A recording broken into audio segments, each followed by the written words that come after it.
Hello everyone, welcome back to our channel. Today we are going to complete that is one of the last topic of molecular basis of inheritance, जिसमें आज जो है हम regulation of gene expression के बारे में बात करेंगे. So what do you mean bye a gene expression? Gene expression से आप समझते क्या हैं? इस चैप्टर के जो बाकी लिंक है वो आपको डिस्क्रिप्शन बॉक्स में मिल जाएंगे. Recently you have a time for the NEET 2025, तो आप आराम से डिटेल लेक्चर देख के आराम से प्रैक्टिस कर सकते हैं. अभी भी अगर पढ़ना स्टार्ट नहीं करेंगे तो that is going to be a very crucial time for you. So that is one of the most crucial time जहाँ पे आपको एनी हाउ पढ़ना है तो सिर्फ पढ़ना है. So let us talk about a gene expression. फटाफट जीन एक्सप्रेशन के बारे में बात करते हैं. What is gene expression? Gene expression से समझते क्या है हम? जीन एक्सप्रेशन का मतलब होता है कि when the gene is able to express itself, gene जो है वो अपने आप को एक्सप्रेस कर पा रहा है और एक्सप्रेस करके क्या बना पा रहा है? That is form a protein. Protein बना पा रहा है, उसी को जीन एक्सप्रेशन कहते हैं. अब नेक्स्ट अगर हम बात करें तो जो जीन एक्सप्रेशन होता है वो आपको रेगुलेटरी देखने को मिलता है अलग अलग लेवल्स पे. तो it can be regulated eight several level.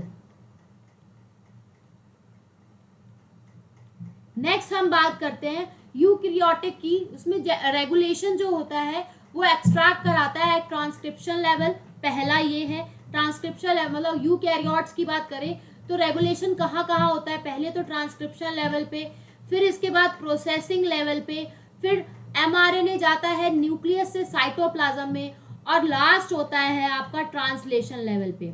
ठीक है.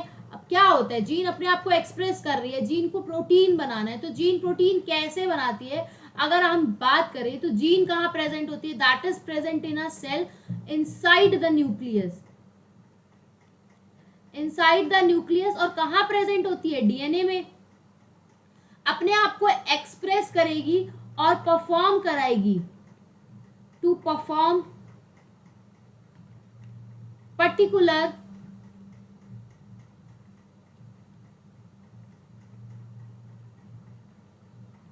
जीन अपने आप एक्सप्रेस होगी और या तो कोई पर्टिकुलर फंक्शन एक्सप्रेस करेगी या फिर सेट ऑफ फंक्शन एक्सप्रेस करेगी. Next, I really want to thank to all of you for the 200 subscribers. और ऐसे ही मेहनत करनी है, ऐसे ही आगे बढ़ना है. तो चलिए इसको आगे कंटिन्यू करते हैं. तो जैसे जो जीन है वो सेल में जो जीन प्रेजेंट होती है उसका काम क्या? जीन का काम है अपने आप को एक्सप्रेस करना. और वो किस में एक्सप्रेस करेगी? या कोई पर्टिकुलर फंक्शन प्रोवाइड करे या सेट ऑफ फंक्शन प्रोवाइड करे. If we are talking about eukaryotes, तो अभी आप यूकैरियोट का पढ़ के आए थे कि ये डीएनए है.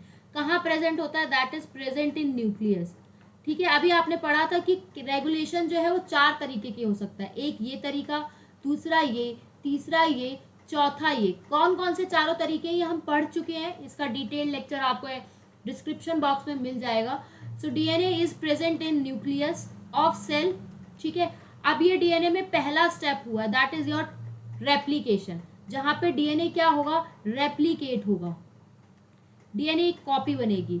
इसके बाद जो इसका सेकेंड लेवल है जहां से लिखा हुआ है कि ट्रांसक्रिप्ट हुआ है, डीएनए किस में कन्वर्ट हुआ है? यहाँ पे ये डीएनए बन गया. ठीक है. डीएनए का क्या हो गया? दैट इज रेप्लिकेशन हो गया. डीएनए रेप्लिकेट हो गया.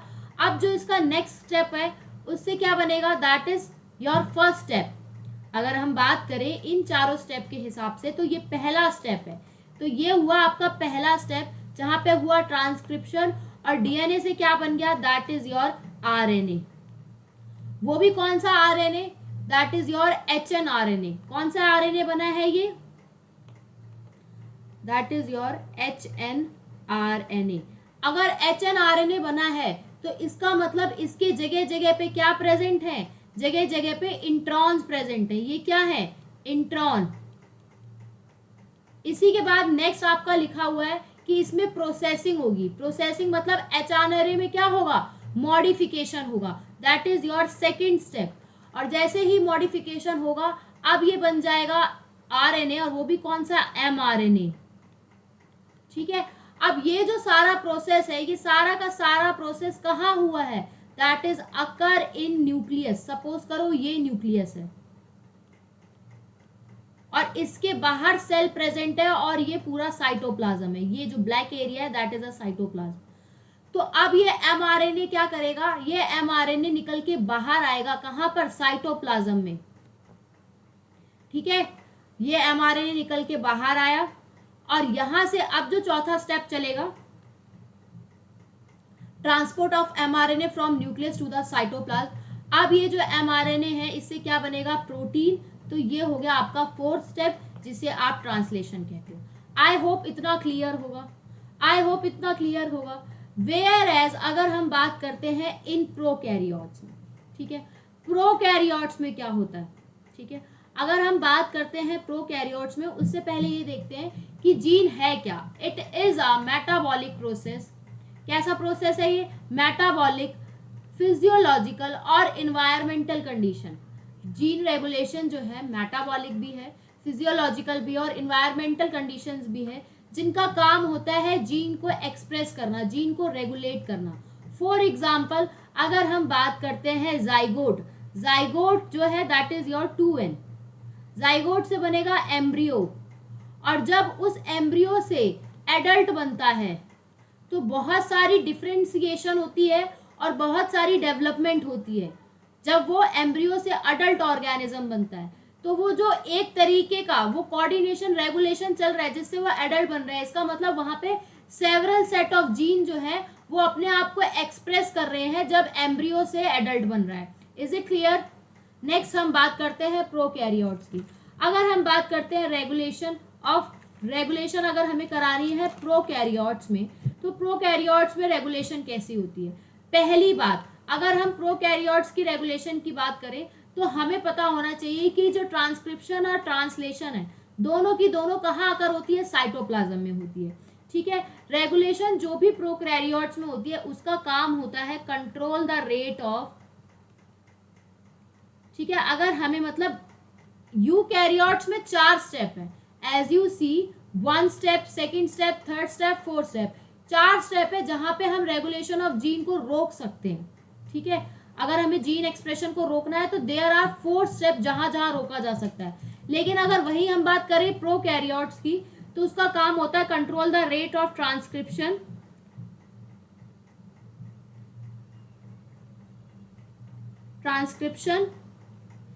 Transcriptional initiation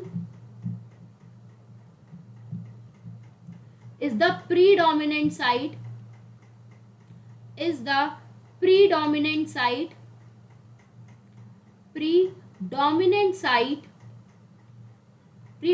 site for control of gene expression। आपको पता चला यूकैरियोट में 4 जगह हैं जहां पे आप जीन एक्सप्रेशन को कंट्रोल कर सकते हैं। वेयर एज अगर हम बात करते हैं प्रोकैरियोट्स की, so this is your NCERT line, ये एनसीईआरटी में लिखा हुआ है। होता क्या है? ट्रांसलेशन और ट्रांसक्रिप्शन दोनों के दोनों कहाँ हो रहे हैं? साइटोप्लाज्म में। साइटोप्लाज्म का मतलब कितने कंपार्टमेंट है? सिर्फ एक ही। दोनों प्रोसेस कहाँ हो रहे हैं? सिंगल कंपार्टमेंट में। या ये जो दोनों प्रोसेस होते हैं इन्हें हम कहते हैं दे आर कपल्ड टुगेदर, एक साथ अकर होते हैं। मतलब क्या होता है? ट्रांसक्रिप्शन से क्या बनता है? ट्रांसक्रिप्शन से एमआरएनए बनता है और वो एमआरएनए पूरी तरीके से बना भी नहीं होता है, उससे पहले प्रोटीन बनना शुरू हो जाता है। यही होता है, यही बताया था मैंने कि एमआरएनए पूरी तरह बनेगा भी नहीं, तुरंत ही प्रोटीन बनना स्टार्ट हो जाएगा। राइबोसोम की लार्ज यूनिट सब यूनिट अटैच होने लग जाती है। इसी वजह से ट्रांसलेशन और ट्रांसक्रिप्शन जो है साइटोप्लाज्म में जब अकर होते हैं तो एमआरएनए पूरी तरीके से होल कंप्लीटली बनता भी नहीं है, कंप्लीटेड बनता भी नहीं है, उससे पहले ही प्रोटीन बनना शुरू हो जाता है। ठीक है, सो उनके कहने का मतलब है अगर आपको जीन एक्सप्रेशन प्रोकैरियोट्स में रोकना है, अगर आपको जीन एक्सप्रेशन प्रोकैरियोट में रोकना है तो एक ही तरीका है कि इनिशिएशन के टाइम, मतलब जब ट्रांसक्रिप्शन शुरू हो रहा है उसी टाइम पे रोक दो। मतलब डीएनए ही ना, डीएनए से आरएनए ही बनने ना दो। जब डीएनए से आरएनए नहीं बनेगा तो आरएनए से अपने आप प्रोटीन नहीं बनेगा। तो प्रोकैरियोट्स में एक ही जगह होती है मतलब कौन सी जगह, that is your transcriptional initiation, वही एक प्रीडोमिनेंट साइट है जहां से हम उस जीन एक्सप्रेशन को कंट्रोल कर सकते हैं. Is it clear? यूकैरियोट्स में there are 4 site, where as in prokaryote there is only 1 site, transcriptional initiation. ऐसा क्यों? बिकॉज ट्रांसलेशन एंड ट्रांसक्रिप्शन जो है they both are occur simultaneously, they are coupled together and occur in the single compartment known as cytoplasm. Is it clear? Shall we move further? आगे बढ़े.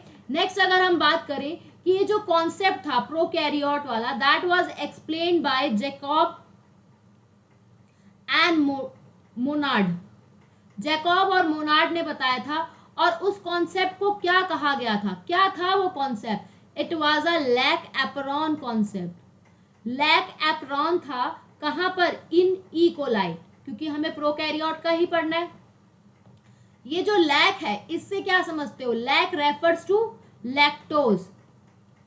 ठीक है, lack का मतलब क्या है? लैक्टोज. और ऑपरॉन क्या है? That is a operational unit. ठीक है, अब ये क्या है? फटाफट से एनसीईआरटी का पैराग्राफ देखते हैं. So let's see the NCERT paragraph. And the paragraph says that, so the elucidation of the lac apron was the result of a close association between a genetist. genetist कौन थे? Jacob थे. Jacob scientist थे. और biochemist कौन थे? That is Monod. they were the first to elucidate transcriptionally regulated system in a lac apron. lac is refers to the lactose. यहाँ पर prokaryote में कौन सा स्ट्रक्चरल जीन यूज होता है? That is a polycistronic structural gene is regulated by a common promoter. उसके लिए एक ही, मतलब सिस्ट्रॉनिक में आपको मैनी सिस्ट्रॉनिक की रिक्वायरमेंट है. As you told you earlier, मैंने पहले भी बताया हुआ है कि अगर हम सिस्ट्रॉन की बात करें तो प्रोकैरियोट में पॉलीसिस्ट्रॉनिक होता है और यूकैरियोट्स में मोनोसिस्ट्रॉनिक होता है. तो पॉलीसिस्ट्रॉनिक स्ट्रक्चरल जीन जो है वो सारे के सारे उनको एक ही कॉमन प्रोमोटर रेगुलेट कर रहा है and the regulatory gene as well. Such arrangement is very common in bacteria and it is referred to as a operon. ठीक है, next to the name of few such example, that is a lac operon, trp operon. Lac operon is for lactose. Trp operon मतलब tryptophan. ठीक है, ara operon, histidine operon and valine operon. Is it clear to everyone? Next हम बात करते हैं what is a operon concept. Operon concept में आपको किस किस की रिक्वायरमेंट है? सबसे पहले आपको प्रोमोटर चाहिए. प्रोमोटर वो रीजन होता है जहां पे कौन बाइंड होता है? दैट इज बाइंड होता है. वहां पे कौन बाइंड होता है? आरएनए पॉलीमरेज बाइंड होता है. कौन आके लगेगा? आरएनए पॉलीमरेज एंजाइम लगेगा. नेक्स्ट अगर हम बात करें ऑपरेटर रीजन की, तो ऑपरेटर रीजन में क्या होता है? ऑपरेटर रीजन वो जगह होती है that is adjacent to the promoter. NCERT में लिखा हुआ है ये कहां पर है? That is adjacent to promoter. और यहां पे किसकी बाइंडिंग होगी? That is bind to the product of regulatory gene. जो भी रेगुलेटरी जीन है उसका प्रोडक्ट बाइंड होगा, रेगुलेटरी जीन. नेक्स्ट हम बात करते हैं रेगुलेटरी जीन क्या होता है. अगर हम बात करते हैं रेगुलेटरी जीन क्या होता है, इसका काम होता है प्रोडक्ट बनाना, सिंथेसिस ऑफ प्रोडक्ट बनाना. और वो प्रोडक्ट कहाँ लगेगा? जाके ऑपरेटर पे. और वो प्रोडक्ट लगेगा कहाँ जाके? That is bind to operator.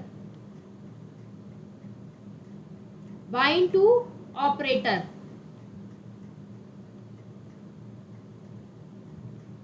What do you mean by? Is it clear? Promoter पे आरएनए पॉलीमरेज लगेगा, ऑपरेटर पे रेगुलेटरी जीन का प्रोडक्ट लगेगा. रेगुलेटरी जीन का काम क्या है? रेगुलेटरी जीन का काम है प्रोडक्ट को बनाना और वो प्रोडक्ट जाके लग जाएगा ऑपरेटर पे. नेक्स्ट हम बात करते हैं what do you mean bye structural gene.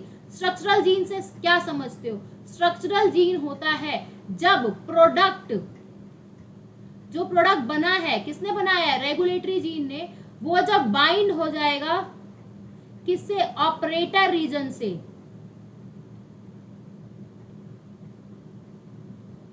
और जैसे ही वो बाइंड हो जाएगा वो क्या करेगा? वो करेगा स्ट्रक्चरल जीन को स्विच ऑन या फिर ऑफ. क्या करेगा? स्विच ऑन और ऑफ, कॉज करेगा स्ट्रक्चरल जीन को ऑन ऑफ, स्ट्रक्चरल जीन को ऑन करेगा या फिर ऑफ करेगा। ठीक है, नेक्स्ट काम क्या होता है स्ट्रक्चरल जीन का? स्ट्रक्चरल जीन का काम ही होता है that they R code for enzyme, और ये क्या करते हैं? एंजाइम के लिए कोड करते हैं। Is it clear? ये आपकी एनसीईआरटी में दे रखा है। ये P stands for promoter. I क्या है? I आपका रेगुलेटरी जीन है। एनसीईआरटी में मार्क कर लेना, समझ में नहीं आता है जब पैराग्राफ पढ़ो। ये P क्या है? That is also a promoter. ये O क्या है? That is a operator. और ये तीनों के तीनों क्या है? ये तीनों के तीनों स्ट्रक्चरल जीन है। आई होप अब क्लियर हो गया होगा। आई होप सारी चीजें क्लियर हो गई होंगी। नेक्स्ट हम पढ़ते हैं, दो तरीके के रेगुलेशन होते हैं, एक होता है पॉजिटिव, एक होता है नेगेटिव। ठीक है, अगर हम पॉजिटिव रेगुलेशन की बात करें तो प्रोडक्ट का बनाने का काम किसका है? ठीक है, what ever the product is, regulatory gene था,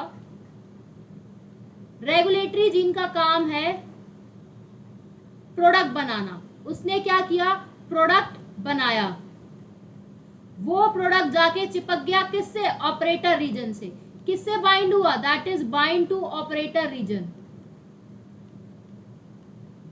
जब वो ऑपरेटर रीजन से बाइंड होगा तो या तो वो स्ट्रक्चरल जीन को ऑन करेगा या स्ट्रक्चरल जीन को ऑफ करेगा। ठीक है, तो ये जब बाइंड होगा तो ये क्या करेगा?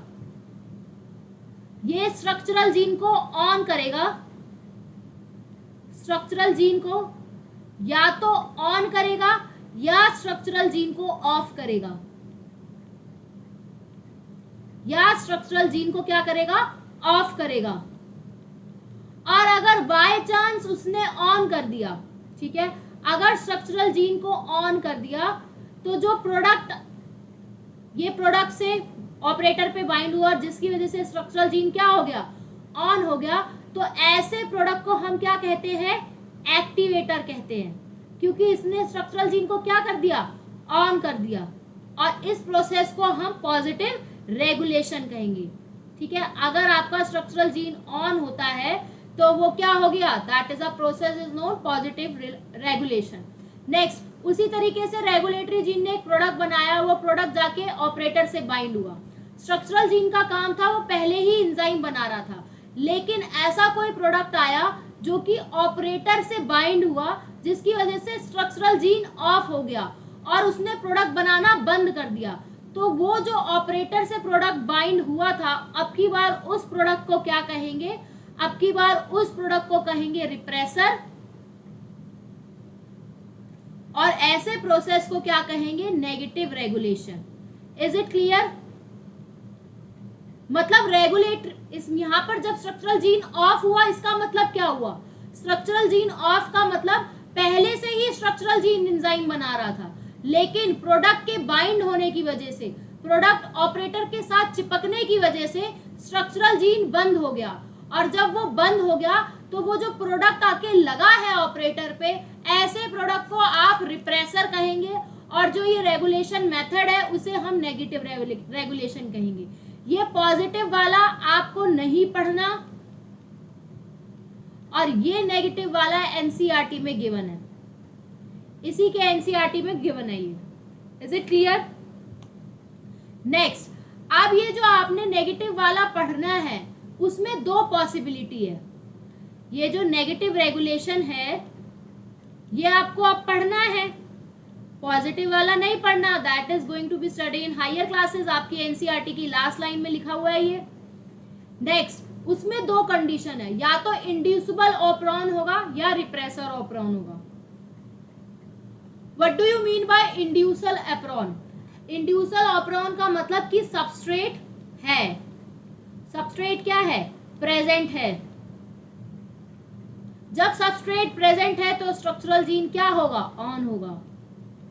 अगर सबस्ट्रेट प्रेजेंट है तो स्ट्रक्चरल जीन क्या कर देगा? वो ऑन कर देगा। ठीक है, और यहां पर ये जो सबस्ट्रेट है इसे आप क्या कहेंगे? अब इस सबस्ट्रेट को कहा जाएगा इंड्यूसर।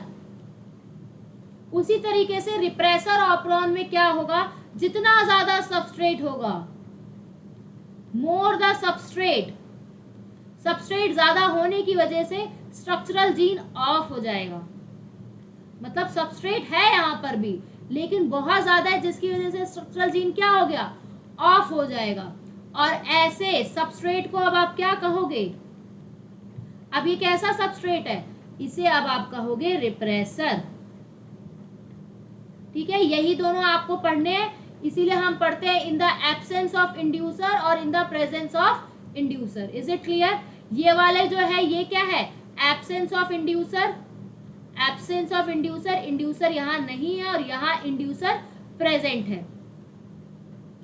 रिप्रेसर ऑपरॉन ही क्या मैकेनिज्म शो कर रहा है, that is feedback inhibition. Is it clear? चलिए अब एक एक करके देखते हैं। एब्सेंस ऑफ इंड्यूसर मतलब यह कौन सा एप्रॉन है, रिप्रेसर एप्रॉन है। कैसा एप्रॉन है, रिप्रेसर ऑपेरॉन है। Is it clear? कैसा एप्रॉन है, रिप्रेसर ऑपेरॉन है। अब ये जो रिप्रेसर ऑपेरॉन है, ठीक है, प्रोमोटर आया, प्रोमोटर पे कौन बाइंड करेगा, आरएनए पॉलीमरेज बाइंड करेगा और हमेशा करता रहेगा, कोई रोक टोक नहीं है। ये आई जो है आपका, ये क्या है, रेगुलेटरी जीन, ये क्या बना देगा, ये एमआरएनए बनाएगा।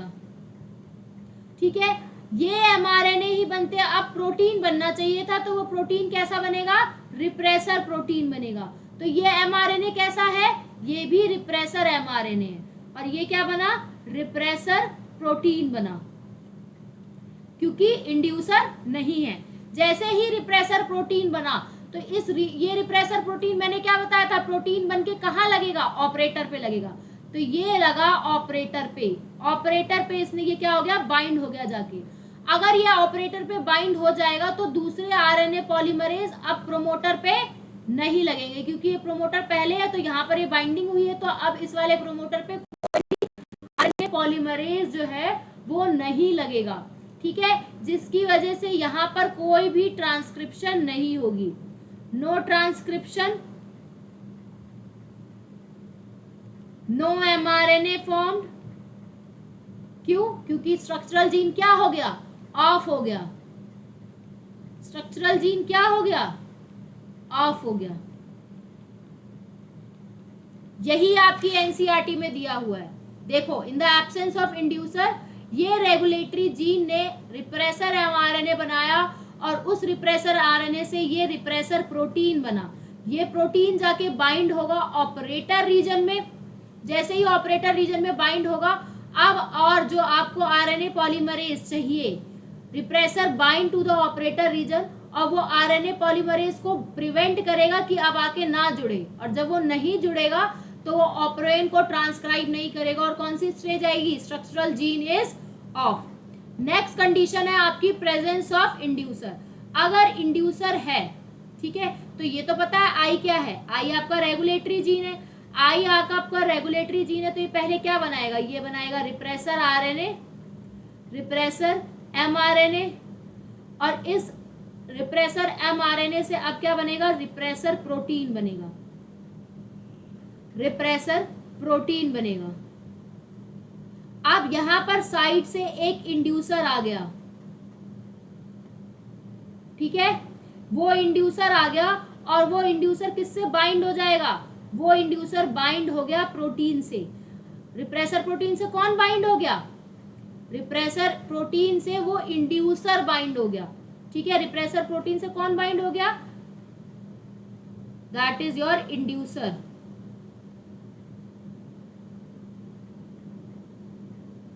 कौन बाइंड हो गया, इंड्यूसर बाइंड हो गया।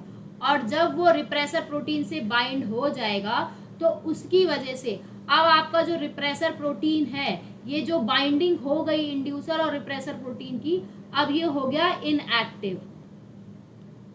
ठीक है, क्या हो गया, इनएक्टिव हो गया।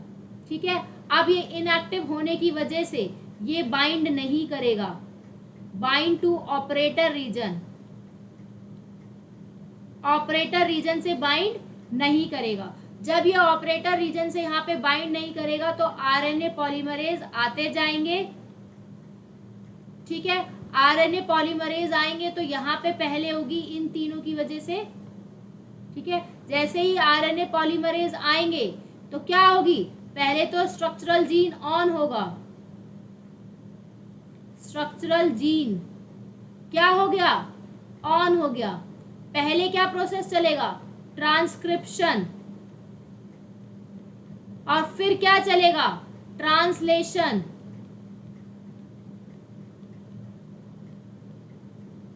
ठीक है, और प्रोटीन बन जाएंगे। यही इस डायग्राम में प्रेजेंट है, ध्यान से देखो डायग्राम।